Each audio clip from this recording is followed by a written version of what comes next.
les festivals sur la Croisette de Montreux avec Jérémy Amsalag. Cette année, c'est l'année des 30 ans de Titeuf déjà. Donc vous lui devez le respect, il est plus âgé que vous. Moi j'en ai 29, hein. On est contemporains de peu. De peu, frère de spermatozoïdes.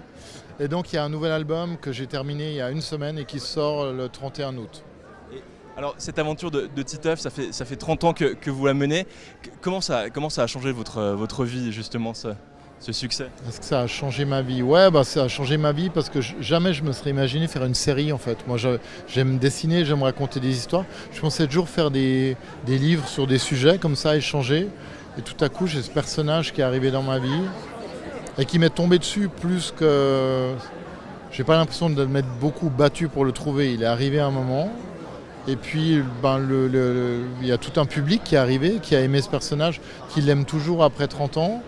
Donc c'est un bonheur, quoi. Moi je fais d'autres projets à côté, mais j'adore avoir ce rendez-vous régulier avec Titeuf. Où quand je l'ai créé, j'avais pas d'enfant, j'étais un ex-enfant. Là aujourd'hui j'ai des enfants qui ont grandi, qui vont bientôt avoir des enfants eux-mêmes. Et c'est marrant de garder ce lien à l'enfance à travers un personnage de fiction. Je trouve que j'ai beaucoup de chance. Il doit bien y avoir une explication scientifique. Ton zizi a changé de taille? Bah non. Ton pipi a une couleur normale? Bah ouais.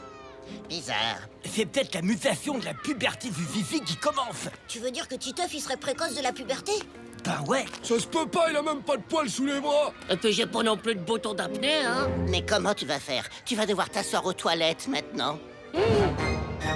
Comme une fille. Comme une fille. Je me suis fait beaucoup jeter. Et notamment quand j'ai créé Titeuf, j'avais l'impression que j'avais trouvé quelque chose de pas mal, quoi. Je disais là il se passe quelque chose. Et je l'ai envoyé à tous les éditeurs que je connaissais. Et tout le monde a dit non. Donc je me suis retrouvé avec mon projet tout seul. Je me suis dit c'est pas grave, je vais le faire pour moi.